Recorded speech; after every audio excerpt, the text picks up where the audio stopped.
Sairam, everyone. Let's get started with a prayer. Om.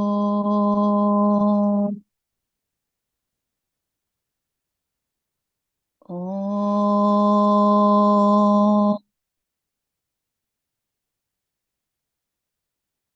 Om.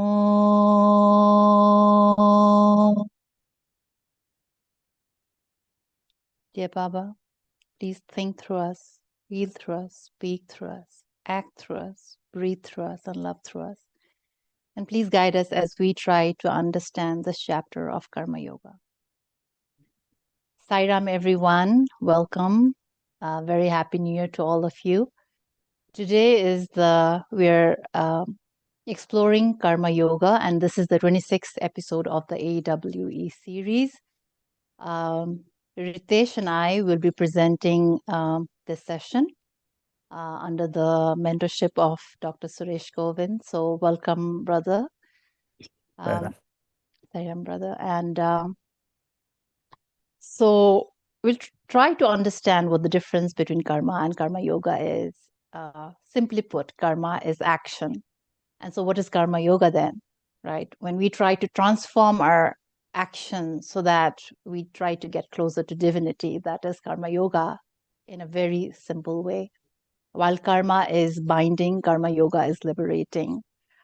Let us try to understand more with this short story. Anybody from the audience want to read this? Anyone?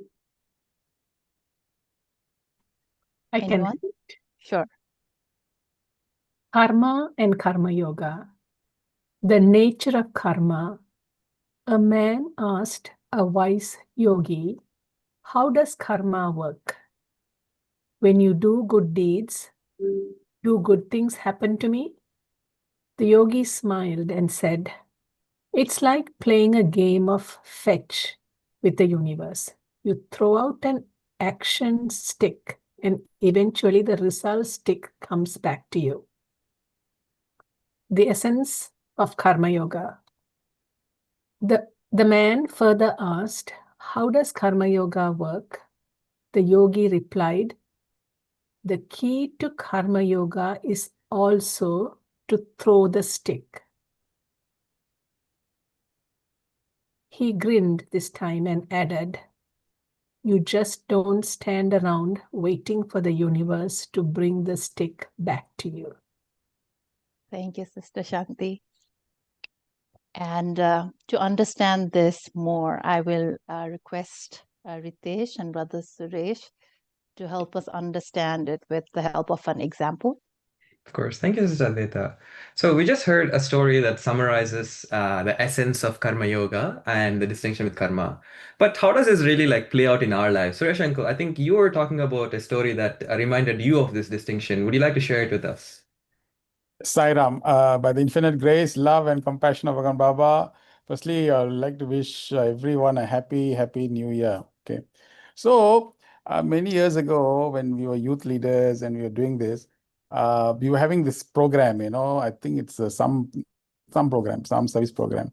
So this uncle came along and said, Suresh, sorry, my son could not join because, he's very busy in the hospital. He's a doctor, he's doing this, doing that. But, but he's doing his karma yoga, that part of it. And so like that, everyone has got his own path. So then I corrected that perspective. I told him, uncle, the point is, he's a doctor. He might be a surgeon or neurosurgeon also. He definitely is doing his work. But you should ask whether is it karma or karma. That is his karma that he's doing. Karma yoga means that if you're going to work, is he inspired to do the work? Is he, when he is doing the work, is he attached to the results of the work? Is he surrendering the action to God? And then when he's doing the work, can he see the patient as God? And the doership is also godly. So all these boxes have to be ticked in order to qualify for karma yoga, because it is a liberating action, not a binding one. So here, what we do here, why Bhagavan gives us this opportunity to do the service work, is to help us to practice the karma, to convert the karma into karma yoga, so that we can turn this back and apply this in our day-to-day work, and even utilize the work that we're doing as a liberating force. So that is the basic difference between both, I said to that uncle, Ritesh. Well, thank you, Uncle. I think you're more and more helping us distill components of Karma Yoga, actually.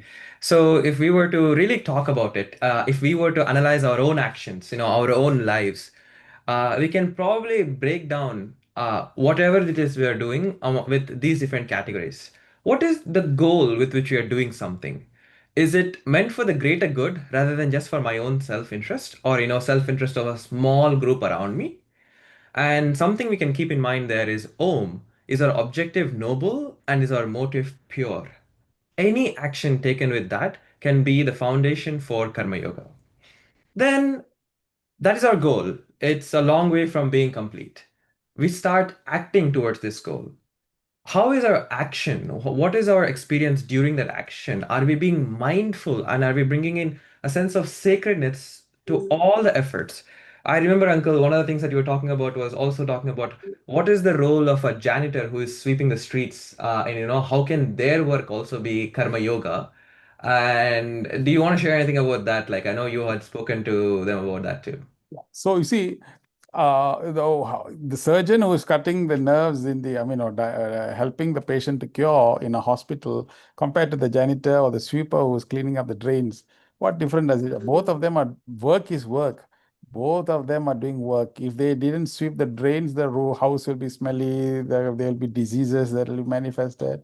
So she's also contributing, and that person who is now doing the operation is also doing. It's not the work that you do that matters. It is the intention of the work that you do, the motive of the work that you're doing, whether if the work that you're doing, are you doing it with a sense of joy, greater happiness, and you can see really a higher vision of the work that you're doing that converts labor to work. Everyone is a laborer. If you just continuously focus on the results and just do for the sake of few dollars, you're a laborer. But that's why we never say social laborer, we say social worker. The worker who has got a higher goal to see when you do that work, it's working with an inspiration, then you become a social worker. So this difference is in that manner which we need to bring into our work, and that's what this session is all about. How to do Nicholas, that. I think you've given us clarity up to this point. So now, one of the things that we always get entangled with after setting our good intentions and the good work is now we're like, okay, yes, now it's time for that outcome that I was thinking about. This is what I wanted and this is what I needs to happen. So a part component of Karma Yoga, as we can understand more and more about this, is while it is good that we start with a greater good, the goal that we want to accomplish, our attachment should not be to a specific kind of outcome. We should really see what is coming out of this and then adjust based on whether we are meeting our mark or not, but not to be swayed or perturbed by what happens, whether it is good or bad. In the very first story that Sister Advaita had showed, the idea here is that you throw the stick of work and you don't wait for that result. And the idea there is you are not swayed either way, but you still wait for the result to understand what happens and how to improve yourself, but not to be dejected or just elated to stop working. And while you're doing all these three things, it's a cycle, right? You're going to start out with a goal, take an action, expect an outcome, but like really manage that outcome and the expectations there. What you're experiencing while you're going through all of that, that's going to be your peace and happiness because you are not attached to a single specific outcome that you may not be able to influence. And I think that is a great joy in itself as to why Karma Yoga is so meaningful and valuable to practice. And, as you're thinking about this framework, I think what we realized while we were discussing it is none of this actually is possible without having this underlying faith in God, that God is watching what we do and God will choose the right outcome for the situation, but also the reward for us. It's not really up to us to decide. And that's why we don't have a personal attachment to any kind of specific outcome that we are hoping to get. Did I cover that correctly, Uncle? Is there anything else you'd like to add there? There are 2 points to that, Ritesh. One is, if you're lucky, if you have the consciousness that God is watching and we are doing everything for Him, that's fine. That means you are doing it and you have that attitude of surrender and you're doing the best to please Him. That's very good. But there are people who don't have God. Then how you apply Karma Yoga? You see, those great inventors and great people who discovered many things in life, They just did that work. They were only were focusing on that they inspired themselves to see the end outcome. See, the karma yoga is not, it is a very, very powerful way in which we should live the world. Every day you're going to work. Every day you have to work. And don't forget, when you work, you will meet all kinds of people, all kinds of circumstances, all kinds of situations. Sometimes these situations can be very depressing and very demotivating. How do you keep your spirit up in facing the challenges? What karma yoga is all about. Is he a person who believes in God, a person who does all these things and then goes with a long face and mournful face, stress? I feel stressed. I need my space. I need my time. These are words that are coming out from the fact that we do not know how to work. That is what Gita teaches us. In this chapter, Gita is teaching us, hey, when you go out to work, there should be the way in which you work should make you very, very incredibly highly spirited. And you don't really need to worry about it. Just have an altar in which you dedicate your life and bring a betterment in yourself and in the society that you serve. That attitude, if you have, every day is a holiday. You don't need to take a break at all. It's a joy. This is the real reason why you practice karma yoga, to have a real good, solid, long holiday, while you work. It's a very noble objective, Uncle. Very noble objective. So yes, so thank you, Uncle, for giving me that clarity. And Sister Advaita, would you like to? Uncle brought us to a great point to actually talk Yeah. about the scenario. Yeah, but before that, I've been having this talk with him behind the scenes too. Of So course. just talking about this greater good, brother, taking any mundane act, not just like going to work and thinking of the greater good, or just taking a simple activity like cooking or just like brushing your teeth and all. We talk about the greater good. So is that like, just being happy and spreading that joy and positivity that's going to bring about that greater good through my, these mundane tasks? Or what are we talking about when we say greater good? So when you're greater good for the teeth, for example, and you're brushing your teeth, you have the attitude of gratitude, because if you don't brush your teeth, or the teeth doesn't is not intact or is not healthy, wow, the pain that it causes is miserable, and it spoils your mood. It then destroys the way in which you eat your food, and your whole day and whole week will be gone, isn't it? So actually the teeth is responsible to keep you happy. You must at your time, you be mindful of the time. Thank you, teeth, thank you so much for doing it. Please make sure you do everything else. So whatever that you do when you're cooking the food, oh Lord, this is just not for my husband. This is prasadam. This is prasad. I'm doing it for God. So you do it in such an attitude that cooking becomes a real pleasurable thing. And then when you give it to the children, you're giving it to who? The God in the child, who takes the food and says, "Oh, Ma, thank you so much." Oh, and you feel happy. Who feels happy in you? God in you feels happy that the God in her. See, when you have that kind of conscious and awareness, you're in bhava. Bhava means you're in that spirit. You're inspired. This is what the sports people call it, the flow. See, when what they teach in the sports is they teach people how to be in the flow. The flow is exactly what in Chinese they call it the chi. If you are in that flow, you will find that you enjoy. Why people sometimes fail is because they're not in the flow.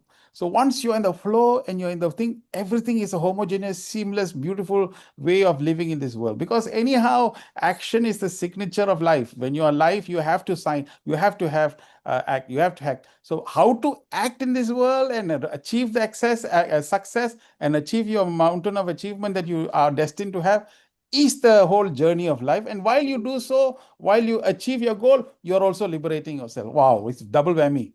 Can you see? The whole thing becomes like that. Rather than working, I have to retire, I have to resign, I have to go there, my boss is horrible, my this colleague, keep on moaning and whining and groaning all over the place, destroying happiness and joy, then that means we don't know how to work. That's all it means.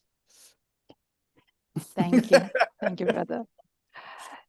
So moving on, last month when we introduced this topic of karma yoga, we had talked about this acronym STEP.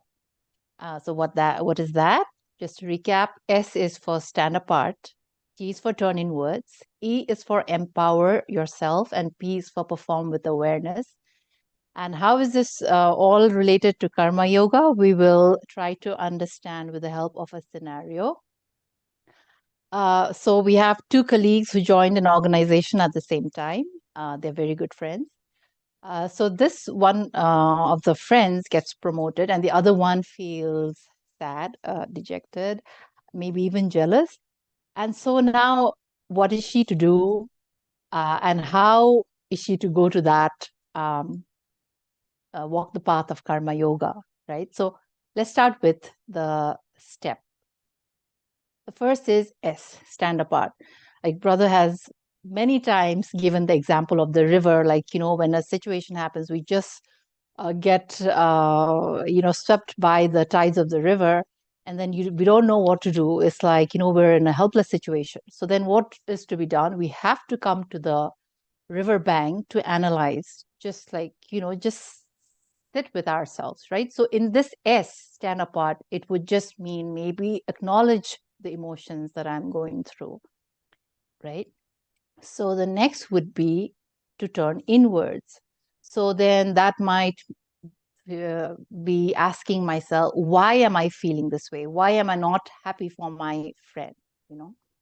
So I would like to take this moment to ask our audience to put themselves in the shoes of this person who's feeling dejected or sad, and then try to ask one question, and please feel free to type that in the chat box. What would it look like? So I have this first question, like, why am I feeling hurt and not happy at the success?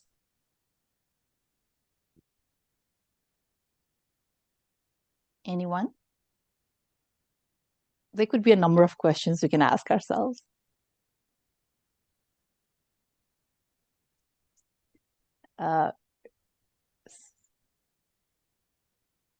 What's not good enough about me to get promoted? Yes.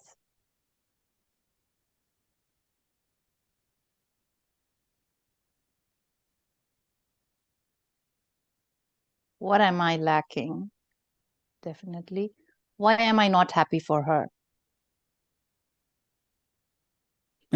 Is Is that boss? person the boss's favorite? Maybe. Where are my feelings coming from? Very nice. I'm a long-time devotee. How can I feel this way, right? The guilt starts kicking in. Did I want this, or is it because she got it? Right. Yeah, that's What is another. good in her that I do not have? Very honest answer. Is my heart expansive enough to include my friend? Is this my karma to experience? Oh, wow. Wonderful questions. Why am I judging? Thank you all. But I work harder than her or just as hard. Maybe I'm not seen. Oh, wonderful. Thank you. Yeah, great job turning inwards. So, yes, we had a couple of similar questions. Is it because I'm smarter than them, or do I do more work than them? Do I really want a promotion? Is it because of my abilities, or is it because they have gotten it that I want to? Is there an underlying dissatisfaction? For example, I'm not good enough. And so this even might just have triggered that belief. And what am I going to do with the promotion? Do I really want it? So, brother, I just want to ask, like, let's say, like, many episodes back, we had discussed, like, it should be these intrinsic factors like joy, curiosity, self-growth, that should be the motivating factors for seeking promotions. But many times it's usually the higher pay and benefits and those things that come along, those extrinsic factors that because of which we want to, apply for that promotion or that job. So, and then there's this pull, right, between the head and the heart. And then again, somebody said, oh, why am I feeling this way? Like I should be feeling happy for her and all these things. So when we are pulled, they say, what should a person at this stage do? So when you do emotional, when you say, why am I feeling hurt? Okay, hurt. Is it because when I see jealousy, envy? These are all emotional indicators. Just as when you're driving in the car, when you see the car, when the indicator is going to E, E is not enough. E means empty. That means to say you have to go to the petrol tank and take your petrol. So emotional indicators indicate that for a spiritual person, we should now know how to turn inwards. that the indicator is indicating to you, or the signals are indicating to you, hey, I should turn inwards. That's what it is. That means I should not feel hurt. I should not feel jealous. Why am I feeling like that? I turn inwards. When I turn inwards, I ask these questions that regards to myself, nothing to do with that other individual. Why is it that I feel hurt? Why is it that I feel like that? So this is what it is. It is important, because that means I don't put a blame on anything else in the outer world. You have no right to blame anything in the world outside. Your only job is to see and look at your own self. That's what turning inwards means. How can I improve myself? How can I do that? Then when I go to the E part, which is the empower part, that is where you can only empower yourself, you turn inwards. So when you turn inwards and empower yourself, then you have a new mindset. What mindset is that? Hey, you must understand one thing. Everybody who joins the or company is not starting from one. You see, that person who has got promoted must have worked very hard in the previous life also. They have done so much work. So when he came inside, did a little bit, the reward comes to him. So understanding consciousness is a very critical component of a spiritualist.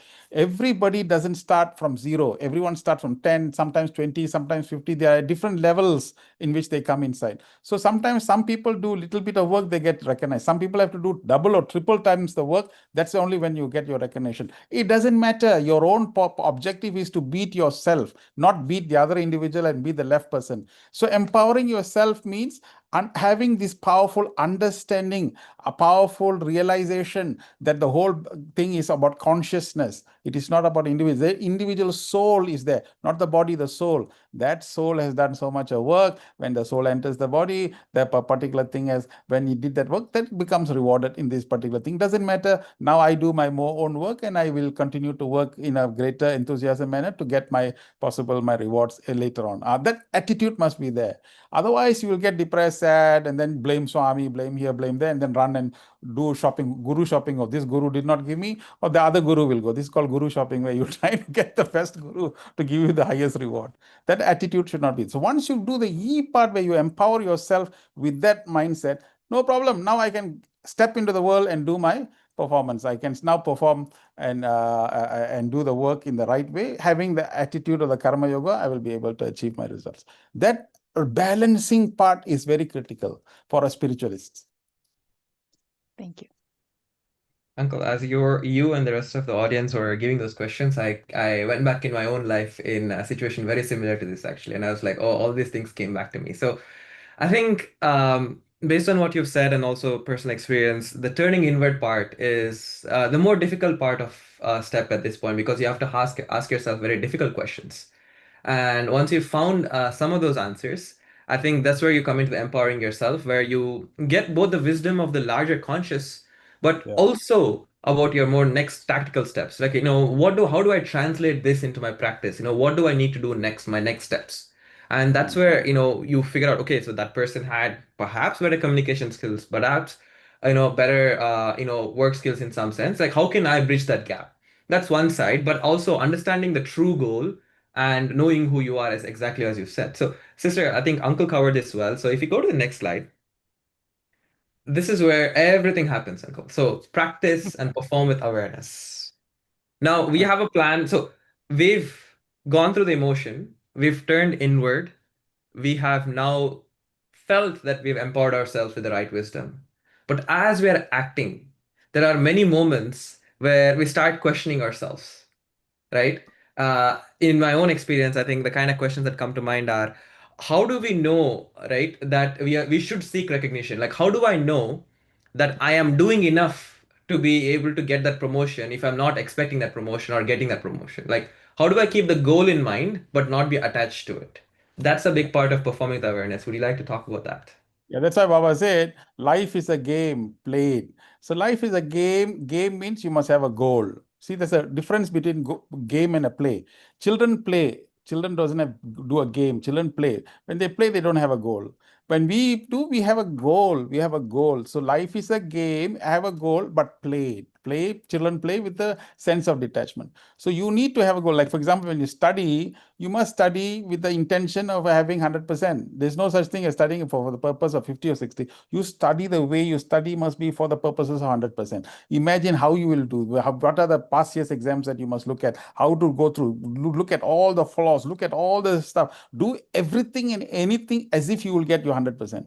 But at the end of the day, when your results come out to 88%, it's okay, you've done your best. That's the 88% that you have done, it's okay, no problem. You don't need to be suicidal about it. The whole idea of the objective is that you have a goal, you must target. Like, for example, a flight is landing. We're supposed to land in Los Angeles, and then it went and landed in Beijing. And then, oh, sorry, I wanted to go to Los Angeles. The wind was blowing, so we landed in Beijing. But never mind, there's a Mihun and a me there. We can have food, and then later. If you have that kind of attitude, then that's wrong.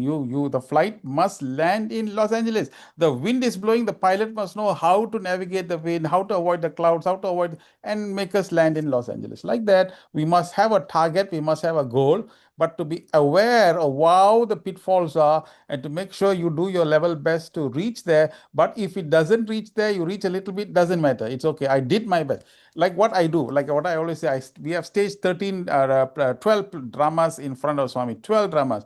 In each of the plays that we do, I mean, really honestly, we spend a lot of time exercising, going through rehearsal after rehearsal after rehearsal, doing everything possible, the song, the music, the light, everything has to be perfect. Rehearse. Then when Swami comes out, and when Swami sits on the thing and the play goes on, I go to the back of the pillar. I watch only Bhagwan's face. I've done finished. My job is over. Our job is over. We have surrendered. If the play collapses, what can I do? We have done our very best. So work as if no God can save you. Pray as if no work can save you. This is the maxim that we must use in our life. Yeah. So, Uncle, I think that's very helpful to keep both in perspective. And similarly, I think at this phase, when you're performing with awareness, right? How do you keep the greater good in mind? For example, like what is the purpose of my promotion? Like, is it just like how do I really like frame that in my mind so that I'm actually performing karma yoga and not just karma? So this is where you need to read biographies. But I've read, so I'm very impressed. I read a lot of books, biographies of stars, actors and actresses, stars of inventions and creators like Einstein. The Edison who did 9,990 times he failed. I'm imagining every night he goes to the basement and then tries with a bulb. 5,000 times he fails, the bulb bursts and the face will be covered with soot, and then he'll continue. I mean, the wife would have come in. What are you doing, darling? What are you doing? Oh, I'm trying to create this. Who wants this? We are all now illuminated by the candle. Nobody's asking this question. What is your concern? Why should you be worried? Peter, Tom, all are working in the farm. Even people are asking me, our own children have considered that you are mad. And my neighbors have considered, how do I live with? You see, the wife would be no government support, no people. How does he think about trying to develop that? That attitude in which he sees the end results, the vision, that is the greater good, because he is possessed by a greater good. He doesn't need recognition, he doesn't need reward, he doesn't care whether he's going to organize a company. He just knows instinctively that there is something that he now needs to develop. He's driven by a purpose, higher driven purpose. This purpose is what inspires people to live in this world. He's not after reward, he's not after this petty recognition given by normal people. That finally, when he develops the bulb, he was interviewed. Mr. Edison, I understand that you failed 9,999 times. Oh, sorry, sir. I didn't fail. I only discovered 9,999 ways on how a filament should not be built. He said that in an interview. Wow, I thought that was one of the most incredible, inspiring ways in which how you should look at life. Therefore, if we have that kind of attitude, everybody will be contributing much more than what the KPIs are telling you, what the office bosses are telling you. You will be going to work with that kind of inspiration to move the whole agenda forward in such an incredible, mighty, Herculean manner that you live this world in an inspirational way. That is what inspired living is all about.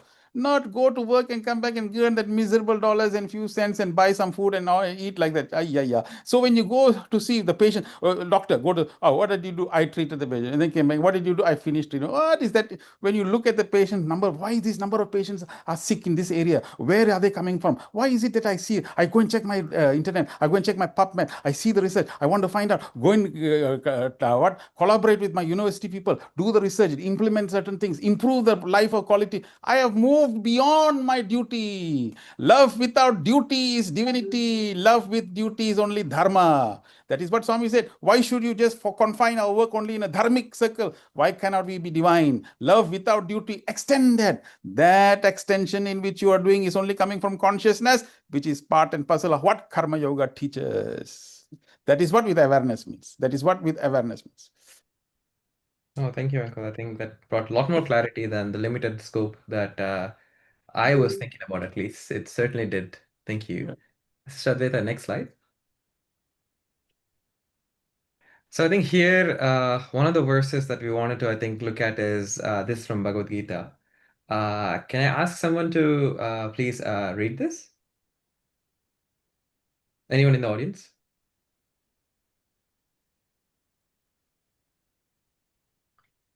All right, let me pick on someone. Kiran? Oh, Natasha, go ahead. Natasha, go ahead. But, O Arjuna, he who controls the senses with the mind and commences the discipline of karma yoga by his organs of action without attachment is the best. Thank you. Uncle, like, how do we sort of put this into 2026 now, 2026? Like, how do we really like think about it? And, I think you've shared some of it, but wanted to see if you have any insights. Okay. Let me water this down, okay? I mean, in a simplified manner. Assuming now that you went to school or went to college or university and they accidentally, or not accidentally, you saw this wonderful girl, beautiful, beautiful thing. After seeing that person, you cannot sleep in the night and you're now thinking, how do I contact her? I know I must contact. You see, all your organs are now focused only on one, to get her, to find a number, to telephone her, see, you're continuously thinking, and then you're continuously focusing only on one thing. Automatically it becomes like that. If just normal mundane things we are getting to become, if we think about God, if we are looking at God and looking at a divine thing and focusing on something higher, something like the Einstein or the Edison did, that something higher than this, your entire senses are only focusing on the goal. And he's not attached to the end result. He's not bothered about the bulb having a factory, whether the bulb will be able to sell or whether he will even, he's not, he's just pursuing. He, by his own action, is proceeding towards this, and all his senses are just focused on that one goal. If you take this entire thing and match it to what Edison is doing, is exactly what Man of Achievement is all about. In fact, if you want to succeed in your job, this is how you succeed in the business. What will you do? You will control every day, how to do everything. You market, you put it, market segmentation, where the product is, unique value proposition, everything you'll start developing in such a manner, doing it in such a way, and you will be doing it because you have a higher objective of making sure this product reaches the far end of the people. So you will do it with that kind of attitude. It is an inspired action. Every work involves this. And if it fails, like Soichiro Honda, how many times he failed? He did Honda, the motorbike, when he did the motorbike, he went and sold his wife's property, wife's jewelry, everything to do that. And when he finally created the factory, the people bombed. The war was going on. So they bombed, factory went down. How many times? 2-3 times factory went down, burned, burst, everything went down. He was totally in a very city, but he wanted the motorcycle so much. Because why? Not because of money, because he saw his people cycling. It was very tough. He said that if he attached a motor to the cycle can go up, the people will be comfortable. Therefore, he was only possessed by wanting to give a living, a kind of life that will add quality. Therefore, he discovered and made that motor, and finally attached that motor and made that whole cycle become motorcycle, and the king emperor gave him an award. I know this story very well because we enacted this entire drama in front of Bhagavan during the UNESCO play. That's why I'm very clear. So we even enacted the bombing and all that kind of thing on the stage. So a man who went through so much of turmoils, single-minded focus on the end goal. But if it's attachment, I am not interested anymore in this particular thing. Since 2 times the factory has collapsed, why should I work about it? I'm not bothered. There you are. You finally lose your momentum and inspiration and then go on to another scheme or another program. But this particular verse is for inspired living, inspired way of working. So once you have finished this particular Gita session today, Tomorrow, when you go to work, Monday, when you go to work, you should walk into work office with an inspired outlook. How can this work become different? How is this work going to be inspirational? That is the attitude in which you should enter the office tomorrow. Then Karma Yoga kicks in because your attitude itself is changed. This is what it means. Thank you, Uncle. I think I'd like to go to the office right now and see if I've changed. Thank you, Uncle. Appreciate it. Next slide, sister. So I think we've spoken already about the benefits, but is there anything else that we've not touched upon, Uncle, that what does Karma Yoga bring to us? Us, the society, we've spoken about the society, the greater good, but really it's a lot of work. What you said, it's beautiful, but once the journey to get there may be challenging. Why should we take that journey? Ritesh, this particular exercise has been going on for 6 years. We started 4 years ago, plus 2 years of Gita. It's 6 years. Every month, I'm doing Gita session, 6 years. Everyone comes and gathers around and listen and listen. We could have also said, "Oh, yo, thank you very much." Like everybody else, shut up and close the whole thing and go. We could have done that, but we are doing it 6 years. Why? What is the benefit? Happiness. We are so happy to be together. We are so joyous. So the real driving force is that there is an inner happiness. Number two, when the happiness kicks in, endorphin kicks in. When endorphin kicks in, there is a kind of an addiction. This is the way. That's why people who are selflessly working always comes back and does selfless work. Notice they always, the usual uncles and aunties who are always in the service field will always be in the service field. You ask them why, no, this is like that Swami. But they actually, what are they doing? They're happy doing it. So the greatest benefit when you come towards this kind of experience is you experience happiness. You experience fulfillment. Yeah, this is another thing, fulfillment. When you finish and do something, you go back, you feel your heart is full. This fulfillment is what everyone goes for. So the greatest benefit is our own personal joy, our own personal happiness. When achieving the outer, we also must achieve the inner. So together we can achieve and together. Most of the time, office work, everything else, if you don't have inner fulfillment, we just do it. You use the word, I have to go to work, I have to do this. You notice people say that I have to. How many of us say, why do you go to work? I choose to go to work. You see, that's a very empowering word. I choose to do it. I choose to. When you say the word I choose to, it means that you have empowered yourself to do this because of a higher good. So benefit is personal happiness, personal the feeling of the goodness, and more importantly the fulfillment. Once are fulfilled, that's why Baba said self-satisfaction is the first step towards self-sacrifice. Self-sacrifice is the first step towards self-realization. What do you want? Self-realization. Oh, you are here for realization. What must you do? Give up time, give up energy, sacrifice. Bhagwan, how do I do that? First be happy, satisfied. When you're full, your heart is full, you will give. See, this is the secret of giving. That's why many people cannot give, because they are not full here. If you are not full here, how to give? You must be full in the heart. When you're full, completely full, you want to share that happiness with everyone. Like when you go and see a movie, if the movie is very, very good, you telephone few people, hey, you have to see this movie, you have to see this. Why do you say that? Because your heart is full. When your heart is full, you would like to share with everybody. So go for self-satisfaction. The greatest benefit is you have self-satisfaction. Automatically, self-sacrifice comes, self-realization also will follow. Thank you, Uncle. Over to you, Sister Adit. Thank you, brother. So now we'll try to internalize what we have heard so far.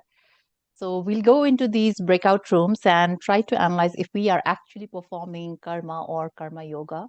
So we'll ask you to take an activity, and then using that activity, we'll just ask you to go through a checklist, and the facilitators will guide you through it. So I just request everybody to stay and not leave because it's a time of self-introspection. So Anusha, Advaita, we notice that some people, when we go into workshop, and then by the time you come back, there is few people will drop out, and then we'll count, okay, now we got 66 people, 56 people, then you'll find that there'll be about 50, 45. So don't leave, because you know why? When you come back after the workshop, we will be debriefing, and this is a very powerful checklist, because if you continue applying this checklist in every one of your work, we can convert this karma to karma yoga. That's the power of this particular checklist. Yeah. So come back. Okay. Yeah, Anusha.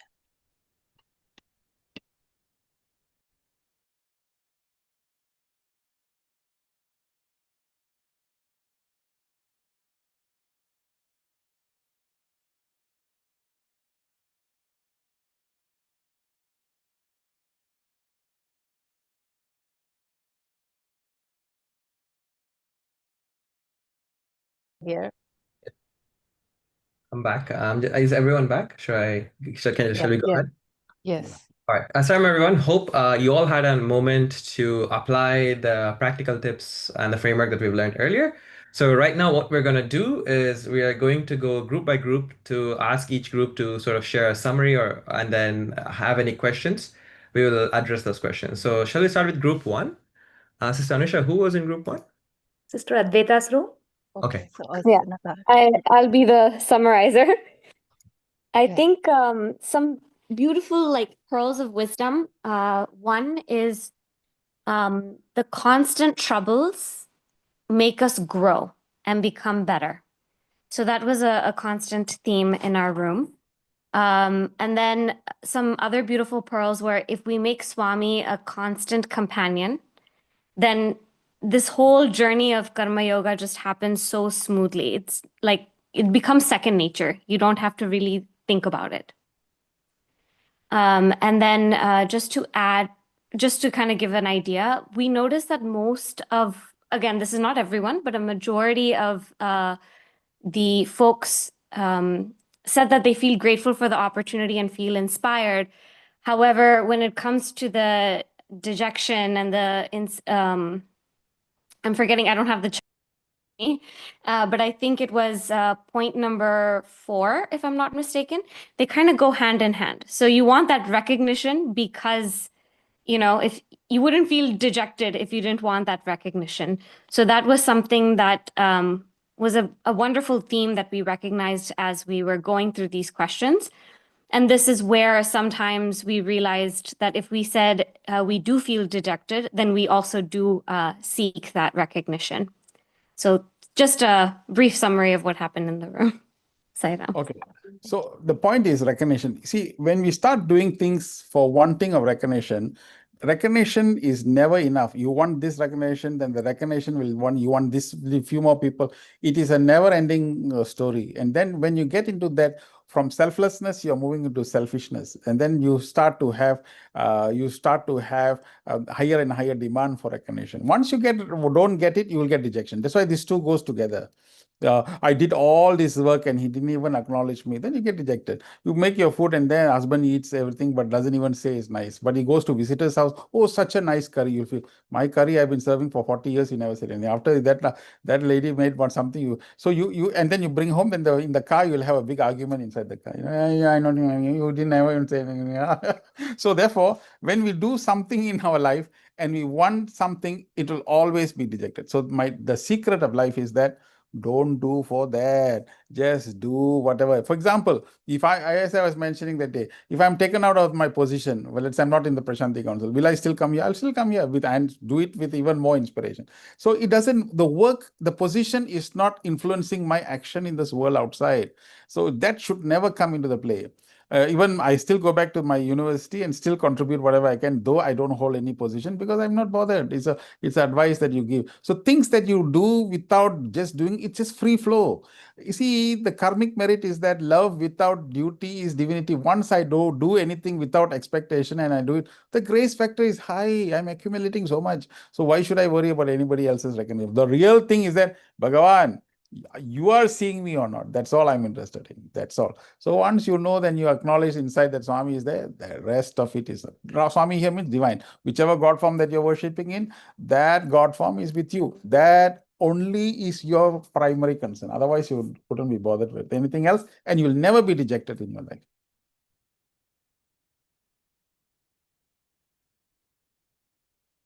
You can have the next group. Thank you, Uncle. Thank you. So for group 2, we'll have Kiran summarize.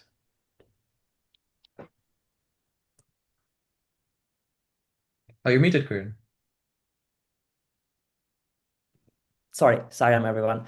One of it was like the difficulty of task determines us sometimes, and ego when sometimes goes bad. Like who is the doer, right?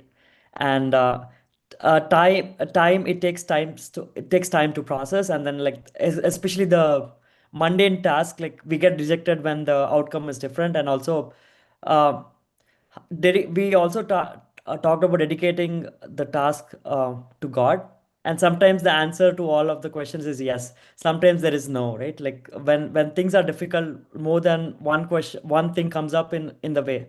Like, and also somebody told how do we build consistency in this? So Yeah, cool. So I think just to add to what Kiran is saying is that we were discussing how the main thing that emerged from this is as we were doing this checklist, we started out by answering no, no, no to some of these things, but as we discussed more and more, the answers became yes. So we realized that it is not always true that it is yes, it is not always true that it is no. For example, if I'm brushing my teeth every day, some days, yes, I feel yes for all these questions, but sometimes I feel no. So we realized the crux of the matter is actually in consistency. How do we really build that level of consistency that every day, despite external circumstances, we feel the same way? So we didn't have a great answer to that question, but just wanted to bring it out here. Yeah, so the reason when you have no is because your mind is too much thinking of another problem or another big issue that you have in your head. So when you're brushing your teeth, you don't have the time to think about the brushing of the teeth because your mind has wandered to a big pressing problem. So that is where the inconsistency comes in. So the whole idea is the karana shuddhi, which Baba said, is when you're brushing your teeth, you bring your mind to that teeth. That is the discipline that if you don't have that discipline to bring that, then it's not going to happen because it's only your mind, your system. You have to bring that. When you're eating the food, you just need to be at the food place and you need to enjoy the food and you just be there. Train your mind to be there at that place, at that spot. When you're working, you train your mind to be there. When you're driving, you enjoy the drive. You be there. So when you watch a movie, be in the movie. Then cry if you need to cry, but you be in wherever you are, be 100%. That presence of the 100% is being consistent and you are respecting yourself in your presence. Then you have to respect your presence there. But when you're there and the mind travels here, travels there, then you yourself do not have respect for your own self. Then how do you develop consistency? So the whole idea is when three karna shuddhi starts, then only chitta shuddhi starts. That means to say, then when all three in one place, cleansing will start taking place. When you find concentration develops, when concentration develops, transcendence takes place because you are able to transcend the mind and reach the Atma. So this is the mechanism that is involved. So find out the days in which you're not consistent, work back and see why you're not consistent. In those days, they are worried about an issue. Why is that issue worried? Why do you need to worry about that issue? Can you control that issue? So this is what it is. Once you do that, it will fantastic. And also, whenever you have an issue or problem, people don't understand. You actually let it go. And when you do, some of the best answers come to me when I'm not thinking about it. Suddenly, it comes in. The bubble of intuition develops to you when you're not focusing on it. So allow the universe to give you all the answers you want, but you need to allow. That's why Baba said, I'm not interested in your capability and your availability. I'm interested in your availability. You must be available for a process to take place in our life. That is how you should do that. That is how you develop consistency. Thank you, Uncle. I think it's certainly a beautiful way of doing that. We had one more question, and I'd like to invite Brother Aditya because he will explain it correctly. Aditya, would you like to ask the last question that you had in our chat? Or the scientists. Yes. Sure, sure. Yeah, I mean, it's more like you can call it a semantic question, but I think it is interesting also. Um, which is if I'm looking at the checklist numbers, the last two, number 6 and number 7, um, it seems to me if I say that the answer to number 6 is that God is the doer, then I cannot answer yes to number 7 because that action is not mine to dedicate to God. At least that is on the surface how I'm reading it. Yeah. So I'm curious how you can resolve Yeah. those two things. Yeah, so those checklist is given purposely. If you already are completely conscious that God is the doer and really 100% conscious that He is the doer, then how can you dedicate? Because you already is already in your system. You're right. But you must reach that level. If you don't reach number 6, you have to do number 7 also. By doing number 7, you will reach back number 6. So the fact is, if you're not aware, hey, you will have some shades that God is the doer, not all the time, because to get that Dvaita, to get the Advaita consciousness is tough, but that is the ideal. But number 7 helps you to get number 6. So continuously dedicate that this is you, God, this is you, whatever it is you. So when it's you that is doing it, then we got no problem. Then you find at the end of the day, it is that then you get the bhava shakti. That means to say you are in that bhava. in that bhava in which God is the doer. So that comes as a result of you continuously immersed in that action to do that particular work. But your question is a very valid question. Yeah, that I must tell you. Thank you. I think he also So resolved it very nicely. now you have applied your scientific mind in the spiritual sense. Yeah. Thank you. Thanks. I think that's group 2. Thank you very much, Aditya. So group 3 is Sister Geeta and team. Like, is there a nominee for?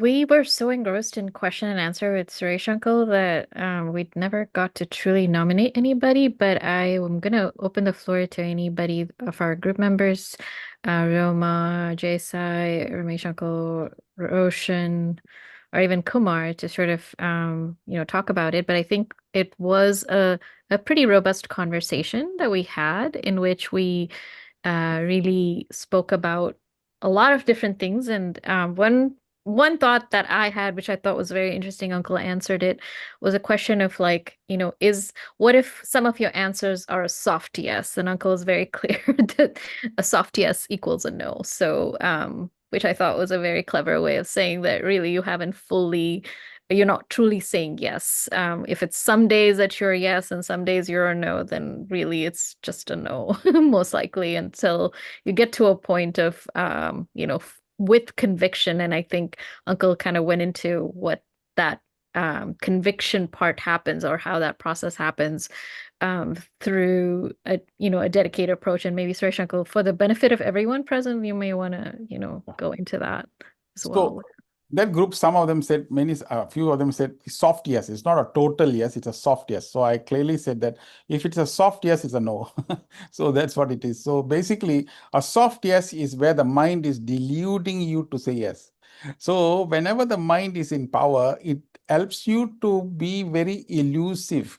It gives you a false identity. Gives you a false kind of presumption, and then you start to believe that. It's just like wearing white and white. When you see wear in white and white, it gives you a illusion that you are spiritual. So like that. So this is what the whole idea is. So you need to be brutally honest. That's why Swami said, finally, your conscience is your guru. What does it mean? It means that finally you yourself know whether this is right or this is wrong. When you say, when I get up in the morning, don't feel inspired to get up in the morning, then some days I feel inspired, some days I don't feel inspired, some okay. So you start investigating. Why is it that some days I don't feel inspired? 3 days I feel inspired, 4 days. I check back on the days that I don't feel inspired, 4 days. Oh, I don't, when I get up itself, there's a big problem. So the problem that you are supposed to face in that particular day seeps out the vitality of the inspiration, and therefore you feel uninspired. So, in other words, the intensity of the problem is what that controls your life. I. That means to say, at the end of the day, the incidences and events of the world controls us. So what are we? We are a victim of circumstances. We are never the master of circumstances. So every day, whatever it is, if you even go, let's say that you are supposed to be hanging on that day. So, oh Lord, thank you so much for this day. Today is the day of the day where I finish my life, and thank you so much for giving me an opportunity to be on this earth with you. See, you turn the whole thing in a different. That means every day find some reasons to be positive. Create new versions of yourself. This keeps you inspired, looking at things in a different manner. Not looking at the event to inspire you, but looking at everything in an inspirational way. Then it becomes inspiring. What problem with us, we look for wonderful things to excite us. Actually, if you have this attitude, every day is a very exciting day to live, isn't it? Brother, when you because you're at that inspiration thing, somebody said, like, I'm not inspired to do this work, so I can't even think about the greater good. So so not feeling inspired is all mine then. For 40 years, I don't think any one of you have done the work that I have done. 40 years, I examined stools. You know what is stools? Stools means feces. Okay, that is no person in this planet would like to do that kind of job. 40 years. I was a scientist looking at that. So because I went there because everybody was doing blood and this and that. This is one area where everybody left loose because nobody likes to work at that. I did that work with great inspiration to look at this. So I'm not telling anybody to do anything that I myself have not done. So 40 years and then having 100 over postgraduate PhD students looking at stools, we managed to make breakthrough and finally reached WHO and became a consultant there. The only reason why we did this is because there are so many things there that people don't know. And we managed to make some amazing, incredible breakthroughs. And now everybody is going to microbiome. I don't know how Swami inspired me there, but today the world is going to microbiome, and they are doing fecal transplant for autism and all that, all because of the fecal. So you see, what is it? It is not what you do that it's how your mind is. With your mind is inspired, every single little thing will be inspirational. You are dull, you are boring, therefore the world is boring. You are boring, the world is boring. But if you're exciting, even the mundane things becomes exciting. If you go to Krishna, Krishna, you are God. Therefore, really, you think so? I had to drive horses, man. I was a charioteer. You know, every day I have to wash horses. You think your job is more mundane than my job? Krishna would have replied like that. But yet he did it with such an inspirational way. In the same way, the teacher is trying to tell us that everything that we do it with the inspirational. That's what we had one session, to do, to die, isn't it? So to do, to da, that means to say whatever work you do, transform that. That is what a spiritualist nature should be. A spiritual nature is to see everything in a happy, joyous do work. Thank you, Uncle. I think this really summarizes a lot of thoughts that a lot of us had. Roma, do you have anything you want to share from your group quickly for group 3 before we move on? Sure. I think one of the things that was really real that Uncle also shared was that we all kind of go through it, right? So and being aware of it is the first step. And once we become aware of it, we can move the needle, start taking the steps to take a step back, to turn inward, re-empower ourselves, and then perform going forward. And one of the ways is actually showing up for sessions like these. That's what a couple of folks shared, that actually being in spaces like these and speaking to mentors and getting parents guidance is very helpful to break out of some of the things that we're able to recognize within ourselves that needs to change. So I thought that was pretty cool in terms of bringing this back to reality. Thank you, Sairam. Thank you, Roma. Thank you. And finally, I think group 4. Any nominees from group 4? I think I'm going to summarize it for our group. Go ahead, Auntie. So we had a lot of practitioners, like Brother Suresh was saying. People were already doing many of the things. We had some teachers who started off by their classes by sending love to the students and loving the students, seeing the divine in them. And some people were sending their love. There was one teacher who sent Swami's love to the students, and in the end, they had so much satisfaction with their job, and they were able to check all of these boxes. And there were also a occupational therapist who was able to do exactly what we say as karma yoga at the workplace. But when we come back home, it was difficult to really be the same karma yogi at home, because there just get loose with some situations, and it's not very easy to always continuously remember to perform the actions. And that actually led to consistency and making all the mundane tasks more karma yoga, because 24 hours, many of the mundane tasks are filling up a lot of the time. And if we can make that, making that a karma yoga by making sure that there are S's to all of these questions with consistency, I think that's the place to be. We recognize that and how we can remember that. But there were some stalwarts who are spiritual practitioners who said work is worship, and having that mindset throughout, and always even cooking, taking that as an example, making sure that we are doing it for God and Swami is doing the work, and whatever comes, you're feeding it to the divine and the children and the family. This gives huge satisfaction, and letting go of whatever comes as an output it came from Swami. So treating every opportunity or experience that comes, like Brother was saying, as a blessing. And even if any negative thoughts come, handling that negativity by just giving it to the divine for resolution is what some of the people were saying, to really check off the boxes for all of these things. Just having the conversation with Swami. So these were the tools: treating opportunities as blessings, conversation with Swami for everything, and handling negativity by asking Swami for resolution. So that's how we ended. Thank you. May I say something, please? My mic was mute when we were in the group, so I couldn't say anything.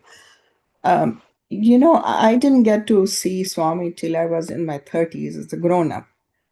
Before that, I had my work was very busy work. I was background was in pediatrics, then nuclear medicine, then radiology, and then interventional radiology, and I worked on very, very sick people. And with God's grace, everything went well, didn't have any complications. But I didn't know about Baba then. But I'm sure he must have been behind that. I had very spiritual parents and good parents. They had their gurus and everything. So I had a good background, although I never went to Bal Vikas or anything. But I was a good kid. And I met Baba in, when I was in my 30s. My relationship with him is, I call him Baba. It's like a father and daughter. And when I see people talking about him, Swami, it means there's a distance. He's a guru. But to me, he is my father. I mean, my relationship with has been like that. And he has also treated me like I was a child, although I was a grown up. But the relationship has been that. And I always think of him as Baba, my father, because I adored my father, who was very sweet and simple man. And that's how he has treated me. And I want to know, when people talk about him as Swami, what do they think of him, as a guru, or do they have that personal relationship of a child and parent?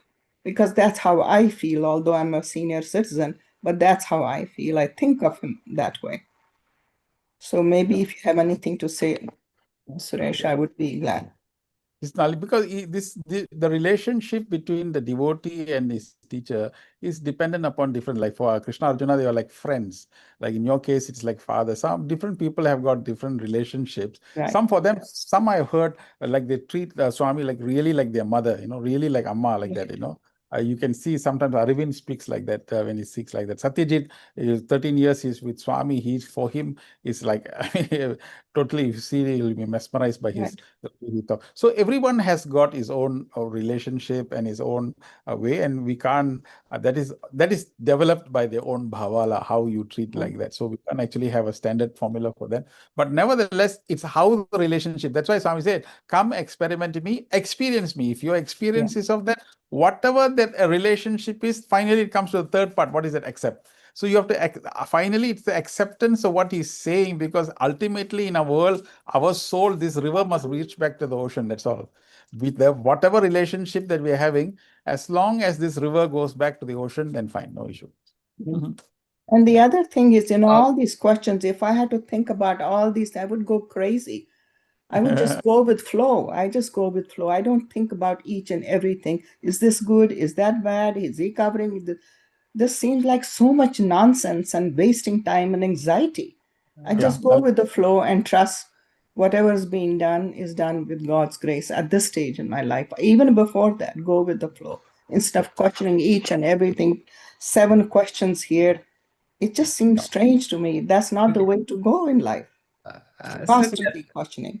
So in the Gita, this is just a recipe summary. If you look at the remaining months in the Gita, each part is going to be expanded more. This is what Krishna taught Arjuna. What is mean by inspiration? What is the meaning of the word detachment? How do you now see the doer is God? All that is going to be explained in much, much, much more detail. If you're already swimming in the ocean of bhava, in which everything can, no problem, you got no issue with that. But there are people stuck in the various parts of the river. So when the people are stuck in the river, our job is to take a long stick and poke the river so that the water will flow. So we have no problems. Those who have already swam in the ocean and you're feeling the oneness and you flow with the flow, fantastic, incredible. But we also have to be sympathetic to the people who are needing these as crutches to move the whole thing towards that direction. That's all. So and it is good that those who are swimming in the ocean can assist those people who are stuck in the river to flow. Yeah, that's what we are doing now. So the fact that we are that side does not mean that we are that side. We have to come back and make sure everybody moves in this direction. And the people who are already there will help all of us to go towards, because whenever we are in the ocean, sometimes we also can develop. That's why even Adi Shankara, would you believe it? Adi Shankara, Advaita philosopher, one of the greatest exponents, age of 8. Would you believe it? At the age of 8 years, he came to the master and fell. Swamiji, he went, I'm prepared. Can you give me the commentaries? The guys laughed, man. Commentaries of what? All the work that, all the Upanishads I'm willing to translate. 8-year-old boy wanted to translate. So he said, He said he thought, he laughed and said, this boy is really ridiculous. He gave him Vishnu Shastranama. Go and translate this and come back, because he knows he'll never will come back. The boy went up there in 8 years, translated everything and came back and gave it to him. He got a shock of his life. And he translated all the Upanishads by the age of 16. And by the age of 32, he died. He Yeah. how? The boy is swimming in the ocean. When that such a boy who's swimming in the ocean also can develop, that is why God himself came and asked, move. He said, when the Chandala came in front of Adi Shankara and blocked him, he said, move. The Chandala said, what do you want? What do you want to move? You want me to move, or the body to move, the shadow to move? He got very, and he said, who are you? Then through the third eye, he saw it was Lord Shiva who came. So Lord Shiva himself came to repair. So then the question is, how can such an Advaita scholar who is swimming in the ocean of oneness have developed that? Because in spirituality, you'll find that the greatest vigilance is that anavam will come in, that ego will come in. Sometimes it comes in. So therefore, it's very critical for us to be continuously in the path, to continuously be in this path, to make sure that that thing doesn't come. That's why in Lord Shiva's head, you'll find the snake there. The reason is because even in the ultimate destruction, the snake of the ego will always be with us. So we need to be continuously vigilant. Anytime this thing will come in. So this is why we all are here in this group, assisting, helping, adjusting. As I'm telling all this, you may think I'm very knowledgeable. Actually, I'm learning. I myself, whenever each time I come here, I go back, I continue to learn from you all. I learned so much from you all on all these things. That is reason why we have this satsang for the last 6 years. And then apply these things in your life, because our job is not just to be, we have to tell other people, expand the consciousness and make more and more people to become happy and joyous in this world. Thank Thank you, you, Uncle. sister. Thank you, Uncle. Thank you. Thank you very much for that. First, I want to acknowledge that like we have over 54 people, Uncle. You said 56 in the beginning, right? It's 10 minutes over. I think your inspiration has certainly like, kept everybody there. Like everybody is inspired to be here. Thank you. We also request everyone to like, be mindful of the time. And the last group to go is group 5, Sister Vidya. Would you like to cover for this group? Yes, hi Ram. I think yeah, our group also had a very lively discussion. Many of the conversations were covered by group 2, group 3, group 4. Overwhelming answer that we had from our group is everybody is grateful for the opportunity. We all were coming from various walk of life. We had a lot of different tasks in our mind, but everyone answered yes to the first question. Every other question had mixed answers, not a definite yes, not a definite no. Maybe consistency was a majority of the overwhelming question was on consistency. Like example that was thrown in our group is like what Sister Sai Prasanna said, mundane activity like washing dishes. Nobody likes to do that. How to turn that into a karma yoga? How to make that as a inspiration to do. Same thing like children coming off on vacation and the house is a mess.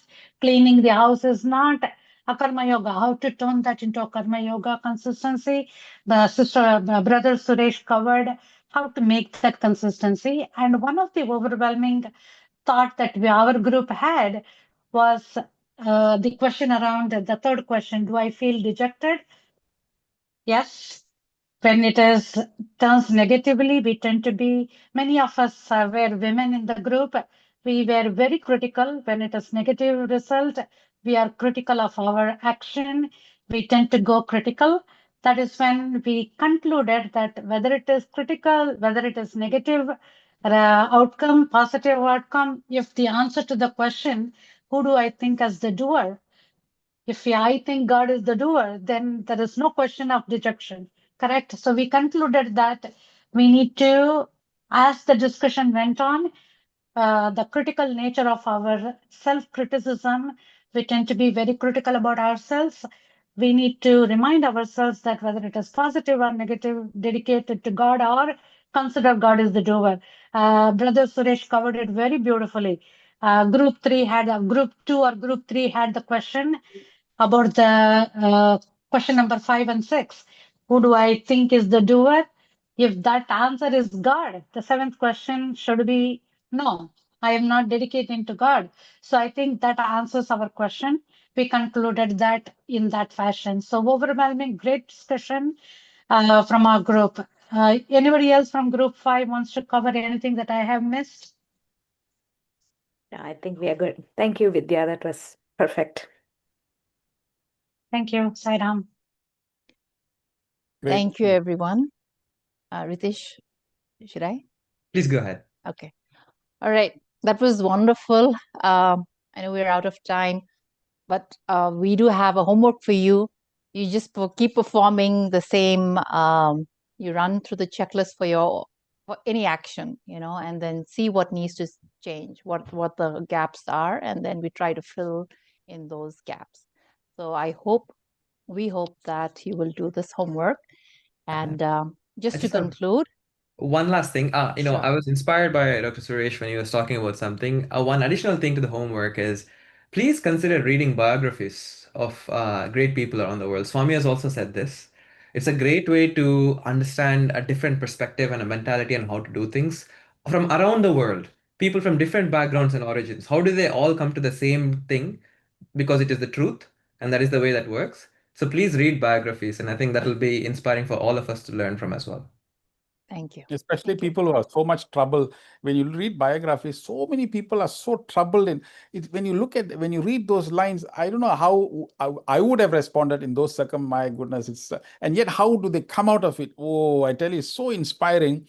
That's why even biography movie also. There are a lot of movies that are biographical in nature. Very, very inspiring, So that keeps your spirit very high up, Thank you. Thank you all.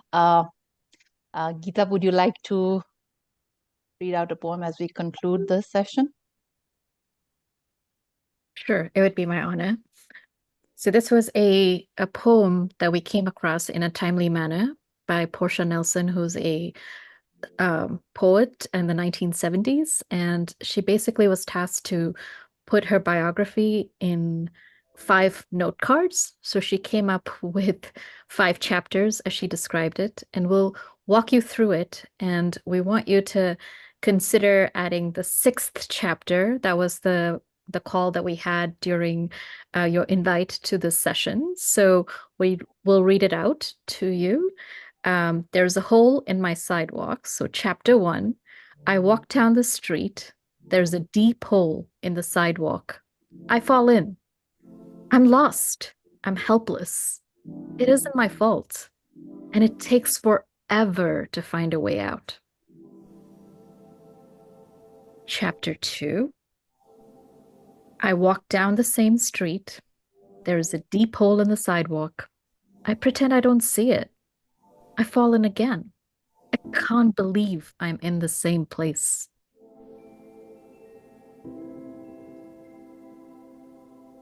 Chapter 3, I walk down the same street.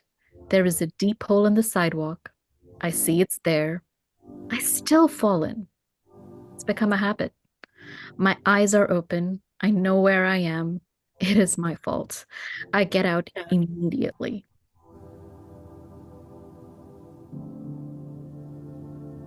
Chapter 4, I walk down the same street.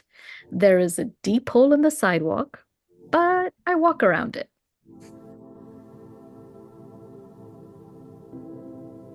Chapter 5, I walk down another street. But now that we've been through the Karma Yoga exercise, how would you rewrite that? The last chapter. I walk down the same street. I see the hole, but I walk to the authorities and highlight about the hole. I raise awareness in the community to prevent others from falling inside.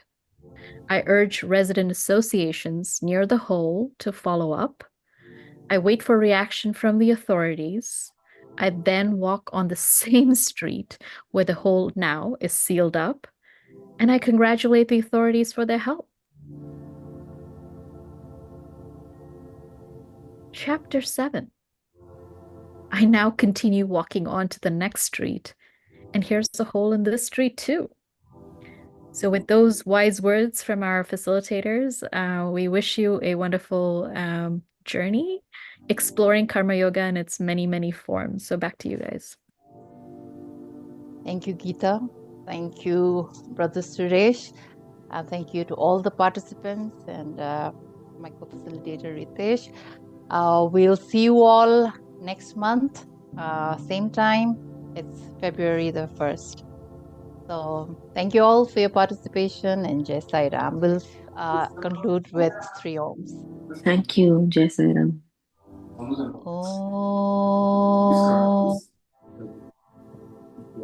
Shanti Shanti Shanti. Thank you. Sai Ram. Thank you, Sai Ram. Happy New Sai Year. Ram, Sai Ram. Saran, sister, Saran. Brother Govind, how do you feel about Baba? What is your